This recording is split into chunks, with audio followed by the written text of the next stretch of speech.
Tbilisi is the capital of Georgia, not the American state, but the ancient South Caucasian country wedged between Russia, Turkey, Armenia, and Azerbaijan. And it is one of those cities that rewards the traveler who arrives with no particular expectations and allows the place to explain itself slowly. The old town, Abanotubani, is built in a canyon carved by the Mtkvari River, its streets rising steeply from the riverbanks through layers of architecture that compress 15 centuries into a single walk. Persian-era bathhouses built over natural sulfur springs, whose distinctive domed roofs are the skyline of the oldest quarter. Moorish-influenced wooden balconies that overhang the narrow lanes at angles that suggest structural optimism.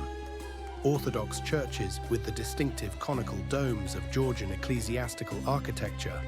The Mtkvari Cliff, where a medieval church rises from the rock above a bend in the river. And above everything, the Narikala fortress, whose walls run along the ridge overlooking the city. The sulfur baths are the essential Tbilisi experience. The natural hot springs beneath Abanotubani have been in continuous use since at least the 5th century, and the bathhouses above them, some public, some private, offer a genuinely restorative hour or two in mineral-rich water at temperatures that make the muscles forget they exist. The local tradition is to hire a kisi, a scrub attendant who will exfoliate enthusiastically. Georgian food is among the most underappreciated cuisines in the world.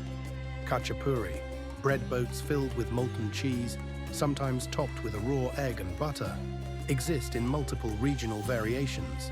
Khinkali are Georgian dumplings, twisted at the top, filled with spiced meat and broth that must be consumed without losing the soup.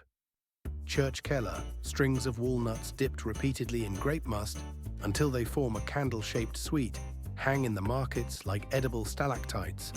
The wine is the oldest in the world. Georgia has been making wine for at least 8,000 years, using the Kivevri method of fermenting and aging in clay vessels buried in the ground. The Tbilisi wine bar scene has developed rapidly in recent years, and the city's nightlife, built around a cluster of clubs in repurposed Soviet industrial spaces, has earned international attention. The contrast between the ancient bathhouses and the contemporary club scene is characteristically Georgian, a country that takes both its traditions and its modernity seriously and sees no contradiction in the combination. The Caucasus Mountains are visible from the city on clear days, and the military highway north through the mountains to Kazbegi, where the medieval Gergeti Trinity Church sits at 2,100 meters above sea level with the Mount Kazbek glacier behind it, is one of the great mountain drives in Europe.